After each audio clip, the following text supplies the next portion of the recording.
प्यारे बच्चों नमस्कार। आज की मैथ की ऑनलाइन क्लास में आपका स्वागत है। आज हम करेंगे प्रश्नावली 14.1 का छठा सवाल। 5 सवाल हम पहले कर चुके हैं, तो छठा सवाल आपके सामने यहाँ पर निम्नलिखित सारणी में से किसी मोहल्ले के 25 परिवारों में भोजन पर दैनिक व्यय को दर्शाती। ये जो सारणी है वो 25 परिवारों के भोजन के दैनिक व्यय को दर्शाती है। तो दैनिक व्यय रुपयों में ऊपर दिया 100 से 150 के रूप 4 परिवारों के अंदर, 150 से 200 रुपये के बीच जो है वो 5 परिवारों में, 200 से 250 के बीच 12 और 250 से 300 के बीच 2 परिवार है और 300 से 350 के बीच 2 परिवार हैं। एक उपयुक्त विधि द्वारा भोजन प्रभाव मध्य व्यय ज्ञात कीजिए। तो हमारे पास यहाँ पर 3 विधियाँ हैं मध्य ज्ञात करने की। जो आपको उचित लगे उस विधि से हम कर सकते हैं। तो हम इस विधि को जो करेंगे वो कल्पित माध्य विधि से हम करेंगे। तो पहले इसके लिए हमें एक सारणी बनानी होगी। तो इस तरीके से हम एक सारणी बनाएंगे। यहाँ लिखेंगे वर्ग अंतराल। वर्ग अंतराल जो है वो पहला है 100 से 150 और दूसरा जो है वो 150 से 200 और 200 से 250 और 250 से 300 और 300 से 350। अब लिखेंगे बारंबारता। तो बारंबारता जिसको हम एफ से लिखते हैं, बारंबारता 100 से 150 के बीच वाले की 4 है, 150 से 200 वाले की 5 है और 200 से 250 वालों की 12 है और 250 से 300 वाले की 2 है और इसकी भी 2 है और इसका जोड़ कर लेते हैं। सिग्मा एफ जो है वो हमारे पास 25 परिवार हैं, तो इनका जोड़ जो है वो कितना है 25 है। इसके बाद में हम निकालते हैं मध्य बिंदु जिसको हम लिखते हैं एक्स से। किससे लिखते हैं? एक्स से। तो मध्य बिंदु निकालने का आपको पता ही है, इन दोनों का जोड़ करके 2 से भाग करते हैं। 100 और 150 को जोड़ा 250 आ गया, 250 को 2 से भाग किया कितना आ गया 125। 150 और 200 को 350 को भाग किया कितना आ गया 175। तो अब आप देखो 100 में 25 जोड़ा जा रहा है, 150 में 25, तो इस तरह से 25 जोड़ते जाओ, आपका आ जाएगा 225, 275, 325। ये आ गया हमारा मध्य बिंदु। तो अब हम इसको करने वाले हैं कल्पित मध्य विधि से। कल्पित मध्य विधि जो हमारा फॉर्मूला है वो क्या है? हमारा जो फॉर्मूला है वो मैं यहाँ लिख देता हूँ। कल्पित मध्य विधि का तो हमें पता चल जाएगा सारणी में हमें क्या क्या भरना है। एक्स बार निकालने का जो फॉर्मूला है वो है A plus bracket sigma F U upon sigma F और गुणा में एच। ये फॉर्मूला है। तो हमें जो कल्पित माध्य मानना है वो किस में से मानना है? मध्य बिंदु से मानना है। तो हम बीच का मानते हैं, 1 2 3 4 5 है ना, तो बीच का ये हो गया, इसको मान लिया ए हमने। तो यहाँ पर माना कल्पित माध्य किसको मान लिया? ए बराबर कितना ले लिया 225 ले लिया, ठीक है। और वर्ग अंतराल आपको पता है कितने का है इसमें? यहाँ पर वर्ग अंतराल जो है एच चाहिएगा। वर्ग अंतराल हमारा जो है एच जो है वो है 50 का, क्योंकि वो भी हमें चाहिएगा। हमें ए चाहिए, ए मिल गया, सिग्मा एफ चाहिए, वो मिल गया, एच चाहिए। तो अब हमें यू चाहिए। यू निकालने का जो फॉर्मूला आपके पास होता है वो क्या होता है? मैं यहाँ लिखता हूँ। यू निकालने का फॉर्मूला होता है एक्स माइनस ए और बटे में क्या होता है? एच होता है, बटे में होता है एच। देखो, तो हम इसको पहले यहाँ से ज्ञात करेंगे। देखो मैं इससे ज्ञात करके दिखाता हूँ। यू ज्ञात करना है पहले। फॉर्मूला क्या है? एक्स माइनस ए अपॉन एच, ठीक है। तो एक्स हमारा कितना है? देखो यहाँ पर 225 ही लेंगे। 225 माइनस ए भी 225 है, बटे में एच कितना है 50, तो 0/50, 0 को 50 से भाग करेंगे 0 ही आ जाएगा ना। तो इस सारणी में यहाँ पर क्या आ जाएगा आपकी 0। अब देखो x माइनस ए, एक्स तो हमारा 175 है, क्या है 175 माइनस ए कितना है 225 और बटे में 50, तो यहाँ कितना बच रहा है देखो, यहाँ हमारे पास बच रहा है पूरा 50 बच रहा है। कितना बचा है 50 माइनस का, और बटे में 50 है तो माइनस का 1 आ गया, कितना आ गया -1। इस तरह से 125 माइनस में 225, तो कितना बच रहा है हमारे पास 100 बच रहा है माइनस का, तो -2 आ गया, तो ये कितना आ गया -2। नीचे वाले में देखो, अब x जो नीचे वाला लेना पड़ेगा 275, तो 275 यहाँ लेना पड़ेगा 275 माइनस 225 और बटे 50, क्योंकि वर्ग अंतराल लेना है बटे में, तो यहाँ देखो क्या बचेगा 50 प्लस का और बटे 50 1 आ जाएगा, तो यानी इसके नीचे वाले कितना आ जाएंगे 1 और 2, आप ऐसे भी लिख सकते हो। यानी जो मध्य बिंदु है उसके सामने 0, और मध्य बिंदु से कम वालों के माइनस में आएगा और ज़्यादा वालों के किस में आएगा प्लस में आएगा x। अगर तो इस तरीके से u हमारे पास आ गया। अब हमें क्या ज्ञात करना है fu, इन दोनों की गुणा करनी है, 4 दूनी 8, 5 एकम 5, 12 0 12 0 0, 2 एकम 2, 2 दूनी 4। अब देखो यहाँ सिग्मा एफ यू जो है वो 8 और 5 13 माइनस के हैं, 4 और 2 8 जो है, 4 और 2 6 के क्या हैं प्लस के हैं, 6 उसमें से चले जाएंगे तो माइनस का कितना बच जाएगा हमारे पास 7। 8 5 13 में से 6 चले गए, माइनस का 7 चला गया। अब हमें क्या करना है इस फॉर्मूले के अंदर इसको भरना है, तो x बार निकालना है। a कितना माना हमने 225, प्लस में ब्रैकेट ये कितना आया -7, सिग्मा f कितना है यहाँ पर हमारे पास 25, और गुणा में h कितना है 50। जब इसको खोलेंगे यहाँ पर तो देखो ये कट जाएगा, 25 से कम 25, 25 दूनी 50, यहाँ -7 और यहाँ 2 बच गया, तो कितना हो गया 225, और ये प्लस का है और ये माइनस का है, 7 दूनी 14 किसका आ जाएगा माइनस का आ जाएगा। तो यहाँ पर हमारे पास 5 में से 4 गया 1, 2 में से गया 1 और 211 बच जाएगा। तो हमें जो मध्य निकालना था x बार वो कितना आ गया 211। तो यहाँ लिखेंगे भोजन पर हुआ दैनिक मध्य व्यय कितना आ गया 211 रुपये। ये हमें ज्ञात करना था। हमने यहाँ किस विधि से ज्ञात किया, कल्पित माध्य विधि से ज्ञात किया। अब देखते हैं हम इसका 7वां सवाल। 7वें में देखो, वायु में सल्फर डाइऑक्साइड की सांद्रता भाग प्रति मिलियन में को ज्ञात करने के लिए एक नगर के 30 मोलों से आंकड़े एकत्रित किए गए, जिन्हें नीचे प्रस्तुत किया गया। सल्फर डाइऑक्साइड की सांद्रता बारंबारता 0 से 0.0 से 0.04 जो है वो कितनी है, बारंबारता उसकी कितनी है 4, 0.04 से 0.08 की 9, 0.08 से 0.012 की 9, 0.12 से 0.016 की 2, 0.16 से 0.20 की 4, 0.20 से 0.024 से यहाँ पर 2 बारंबारता है। तो वायु में सल्फर डाइऑक्साइड की सांद्रता का माध्य आपको ज्ञात करना है। उसी तरीके से हम इसकी सारणी बनाएंगे। यहाँ पर सारणी बनाने के लिए हम क्या करेंगे, वही तरीका अपनाएंगे, उस तरीके से आप सारणी बना के इसको हल करेंगे। तो पहले मैं सारणी यहाँ पर बना लेता हूँ। तो मैंने यहाँ पर एक सारणी बना ली है। यहाँ लिखेंगे वर्ग अंतराल या सल्फर SO2 की सांद्रता,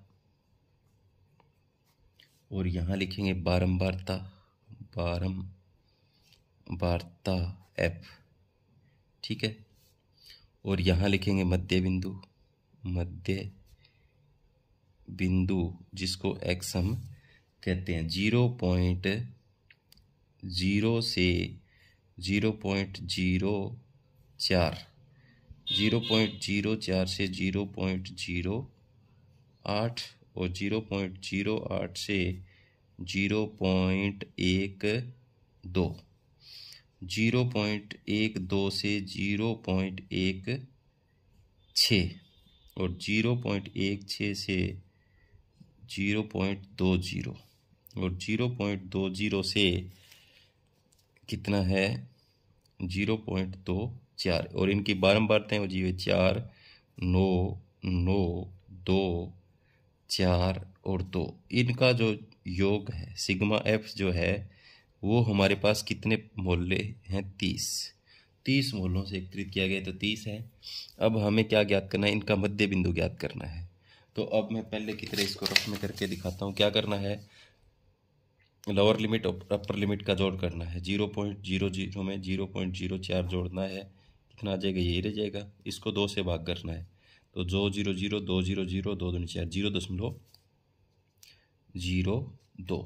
इसी तरह से अब 0.04 में 0.08 जोड़ना है तो 8 4 12, यहाँ 0। तो अब इसको भाग देंगे 2 से तो 2 0 0 दशमलव 2 0 0 दशमलव और 2 6 12, यानी क्या आ जाएगा 0.06।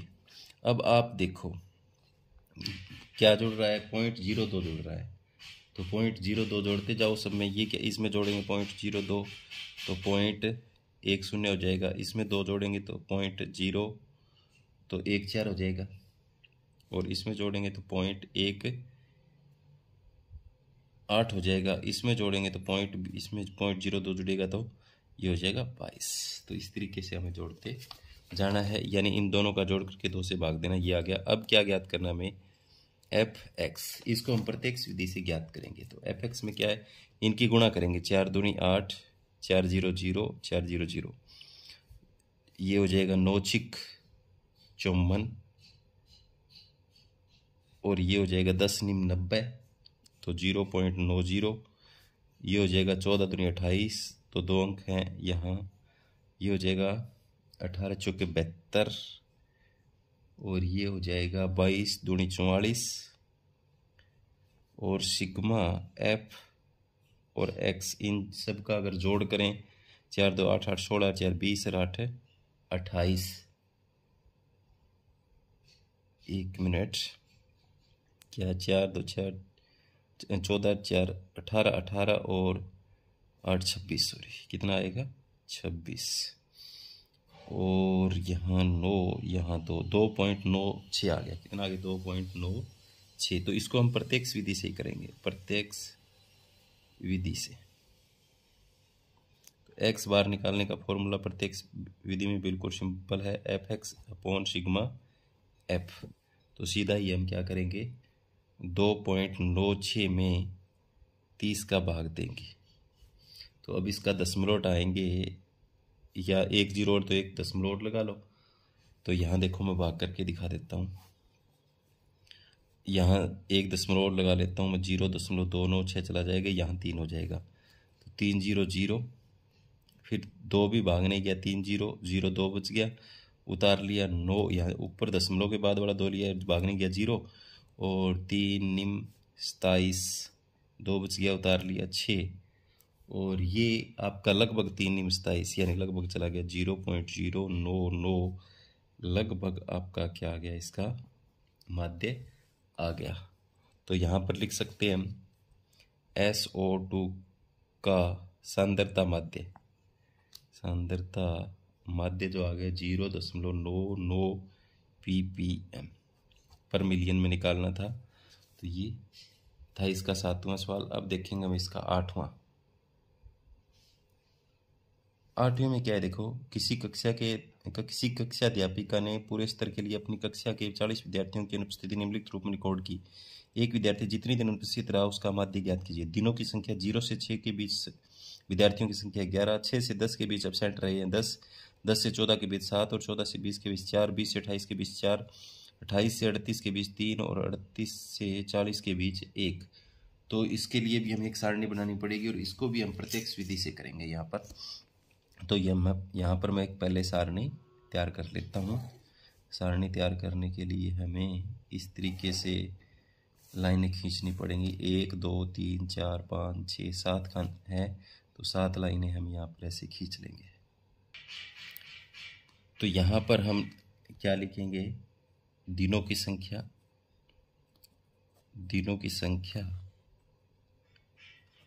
और यहाँ लिखेंगे विद्यार्थियों की संख्या, विद्यार्थियों की संख्या, या बारंबारता जिसको हम एफ से लिख सकते हैं। और यहाँ मध्य बिंदु, मध्य बिंदु जिसको एक्स से, और यहाँ एफ और एक्स की गुणा करेंगे। तो पहले लिखो 0 से 6 के बीच कितने कितने हैं?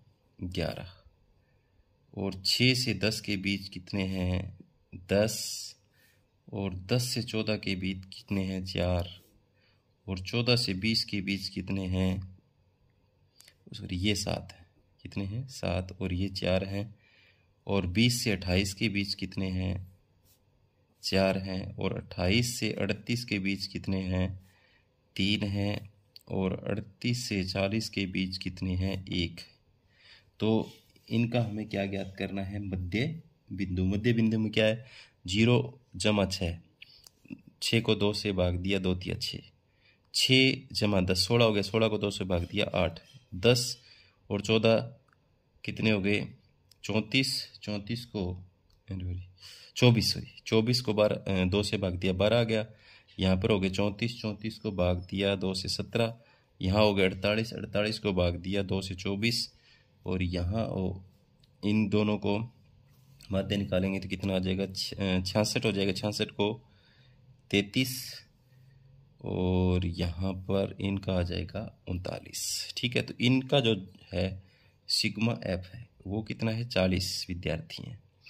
अब इन दोनों की गुणा करनी। 11 तिया 33, 10 8 80, 12 7 84, 17 चौका 68, और 24 चौका 96, और 33 तिया 99, और 39 एकम 39। अब इन सब का जोड़ करना है। इन सब का जोड़ अगर करें हम तो यह आ जाएगा आपका जोड़ 499।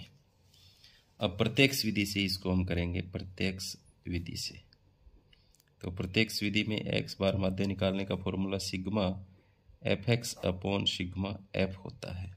तो मान भर दो, कितना है? 499 बटे में 40। 40 से जब हम इसको भाग देंगे तो ये आ जाएगा हमारा 12 सॉरी कितना आ जाएगा? इसको भाग करके चलो मैं दिखा देता हूँ आपको। यहाँ 0 है तो 0 यहाँ दशमलव लगा लो, ये हो जाएगा 49.9, और इसको 4 से भाग दे देंगे। 4 एकम 4, 0 उतार लिया 9, 4 दूनी 8, बच गया 1। दशमलव के बाद वाला 9 उतारेंगे तो दशमलव चला जाएगा। 4 चौका 16, और बच गया 3। अब 0 लगा लिया, उतार लिया 0, यानी आपके पास क्या आ गया? 4 7 28, और 2 बच गया, उतार लिया 0, यह आ जाएगा 4 5 20 पर पूरा चला जाएगा। तो यह आ जाएगा 12.475। हमें 2 ही अक्षर रखने हैं, तो तीसरा अक्षर अगर 5 से ज़्यादा है या 5 है तो एक अक्षर बढ़ा देते हैं, तो 12.48 आ जाएगा। तो उसकी जो माध्य अनुपस्थिति है क्या आ जाएगी? माध्य अनुपस्थिति कितनी औसत पड़ गई? 12.48। तो ये हमारा था 8वां। अब इसका अंतिम जो सवाल है वो 9वां हम देखेंगे। 9वें में देखो, निम्नलिखित सारणी 35 नगरों की साक्षरता दर प्रतिशत में दर्शाती है। माध्य साक्षरता दर ज्ञात कीजिए। साक्षरता दर प्रतिशत में 45 से 55% के बीच नगरों की संख्या है वो 3 है। 55 से 65% के वाले 10 हैं। 65 से 75 वाले 11 हैं, और 76 से 85 वाले 8 हैं, और 85 से 95 वाले जो हैं वो 3 हैं। तो हम इसको जो करेंगे वो करेंगे कल्पित माध्य विधि से। तो इसके लिए हमें एक सारणी बनानी होगी। पहले सारणी बनाने के लिए उसी तरीके से हम इसका कितने 1 2 3 4 5 खन्ने हैं ना, तो एक इस तरीके से हम लाइनें, तो इस तरीके से हमने सारणी बनाई। यहाँ लिखेंगे वर्ग अंतराल, वर्ग अंतराल कितना है 45 से 55, 55 से 65, 65 से 75, 75 से 85 और 85 से 95। अब यहाँ बारंबारता एफ, ठीक है। एफ जो है वो 3, 10, 11, 8 और 3, इसका जोड़ चाहिए बारंबारता का। कितना है 35 लग रहे हैं तो 35 आएगा। और अब हमें मध्य बिंदु निकालना है। मध्य बिंदु एक्स इन दोनों का जोड़ 45 और 55 का जोड़ कितना हो गया 100। 100 को 2 से भाग दिया कितना 50। देखो 45 में कितना जुड़ा है 5, सब में 5 4 जुड़ता जाएगा। ये 60 हो जाएगा, ये 70 हो जाएगा, ये 80 हो जाएगा, ये 90 हो जाएगा। तो हमने देखो इसका जो है वो मध्य बिंदु निकालनी है। मध्य बिंदु से हमें एक ए मानना है। ए मान लेते हैं हम, ए ये वाला बीच का, 2 ऊपर छोड़ दिया, 2 नीचे छोड़ दिया। यहाँ लिखेंगे कल्पित मध्य। ए हमने कितना माना 70 सॉरी। वर्ग अंतराल कितना, वर्ग अंतराल आपके देखो इनके बीच में कितने का अंतर है। इनके बीच में जो अंतर है 45 से 55, 55 से 65, 10 का अंतर है तो 10 है। एच जो है वो आपका है 10। तो अब हमें क्या ज्ञात करना है, पहले यू ज्ञात करना है। तो यू ज्ञात करने के लिए वही फॉर्मूला क्या होता है x माइनस ए बटा एच। तो मैंने कहा था यहाँ पर x भी 70 होगा, ए भी 70 में 70 गया, बटे में h 10 आ गया, तो 0 बटा 70 तो 0 ही आ जाएगा। अब इस 70 से कम वाले हैं उसके ऊपर यहाँ पर लिख दो आप, यहाँ पर 60 में से 70 माइनस के 10 बच के, माइनस के 10 को 10 से भाग दें, -1, ये -2, ये +1 और ये +2। अब आपको क्या करना है, गुणा करनी है किसकी, f और u की गुणा करनी है। कैसे गुणा करते हैं देखो, 3 दूनी 6 -10 एकम 10 -11 0 0 8 एकम 8 और 3 दूनी 6। अब देखो ऊपर प्लस के माइनस के 16 हैं और 8 6 14 ये हैं, तो सिग्मा एफ यू आपका जो है वो आ जाएगा -2। कितना आ जाएगा -2। अब हमें x बार मध्य निकालना है कल्पित मध्य विधि से। तो क्या formula, a plus sigma F you बटे सिग्मा एफ ब्रैकेट और गुणा में h। तो a देखो हमने क्या माना 70, प्लस में ब्रैकेट में ये कितना है -2 और बटे में ये 35 और गुणा में क्या लेना है हमें 10। तो ये देखो हमारे पास कितना आ जाएगा, ये आ जाएगा जब इनको काटेंगे ये कट जाएगा 5 दूनी 10, 5 7 35, ऊपर हो जाएगा 70, ये माइनस का ये माइनस कर देगा 2 दूनी 4 बटा 7। तो जब 4 को अगर हम 7 से भाग देंगे तो भाग दे के देख लो 4 को, 0 लगा लो, 7 0 0, 4 का 4 बच जाएगा, उतार लिया 0, 7 5 35 बच गया 5, उतार लिया 0 और 7 7 49, यानी लगभग इतना आ गया 70 माइनस 0.57 आ गया। कितना आ गया 0.57। तो जब घटाएंगे 70 में से तो ये बच जाएगा 70.00 लगा के 0.57 घटा लो, इधर से असल आएगी, 10 में 7 गया 3, 9 में से 5 गया, यहाँ पर कितना बच जाएगा हमारे पास 4, यहाँ 9 बच गया, यहाँ 6, तो 69.43%। तो हमारे पास मध्य साक्षरता जो है, मध्य साक्षरता कितनी आ गई, ये आ गई 69.43%। तो ये थे प्रश्नावली 14.1 के 9 सवाल। उम्मीद करता हूँ कि आपको समझ में आए होंगे। जो बच्चे नए हैं वो चैनल को सब्सक्राइब करें और अपने साथियों को ज़रूर भेजें। धन्यवाद।